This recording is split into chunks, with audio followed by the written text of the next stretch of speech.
Chinese students have received many years of Chinese education before moving to Australia. What kind of cultural shock and educational differences will they experience after arriving in Australia? And in what aspects are these differences reflected? Firstly, in terms of educational philosophy, Chinese education focuses on theoretical knowledge, and students usually need to memorize knowledge.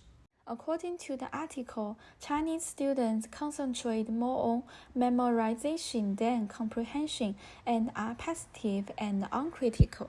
Australian education focuses more on the cultivation of critical thinking and creativity, and encourages students to actively and bravely share and express their ideas. Students and young people being used to listening to their elders and having respect for their teachers and parents and elders, whereas in Western culture, those boundaries have kind of been breaking down over time, and now young people are very much empowered and emboldened to share their views and talk about things sometimes that they have no knowledge of, but they will still want to engage and share their thoughts. The second one is teaching methods. In China, classroom teaching is teacher-centered. The article noted that the Chinese students are less likely to question their professors because of the Confucian principle of modest behavior. Additionally, because of China's collectivist culture, students are taught in big groups, which has affected their capacity to voice their individual thoughts. Australian education is interactive teaching, focusing on the interaction between students and the teachers. This is beneficial to cultivating students' divergent thinking and self-confidence. And I think possibly the curriculum itself, the policies around educating, it's more a teacher-student format where the teacher is the fountain of all knowledge and the student just absorbs and learns and learns to just sit and learn and absorb what the teacher is saying. The teacher is wise, apparently, and is the expert, and therefore they are there to consume that knowledge. It's not such an interactive process. The last one is evaluation systems. China's evaluation system mainly relies on test scores from exam-oriented education, especially the college entrance exam plays a crucial role in Chinese students' academic careers and lives. In China, our form of education is mainly for students to understand a certain concept and then apply it into exam. Our job opportunity depend on our grades.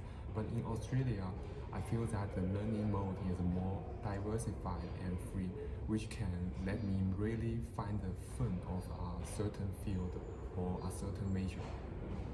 In addition to test scores, Australia's evaluation system also includes students' comprehensive abilities, such as classroom performance, regular assignments and presentations, group discussions, and various practical projects.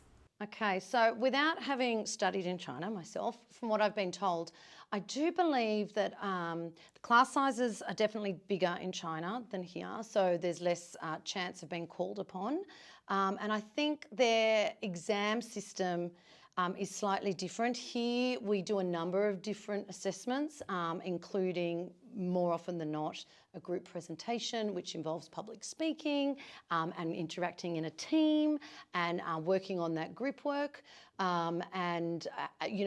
Part of your assessment mark is how you present to a class and how you engage with an audience. Whereas back in China, I don't believe that is a huge part of the curriculum. The differences have had an unavoidable impact on the autonomous learning ability of students in the two countries. According to the article, the poor performance of Chinese students in time management and enthusiasm for learning may be related to their preference for more tutor guidance. I think Australian education more focus on self-study, but Chinese different because the courses content in Chinese will be completed in class. I have no self-control ability, so I more prefer Chinese education model. Other research shows that Australian students are likely to be more active, verbal, and sequential learners than Chinese students.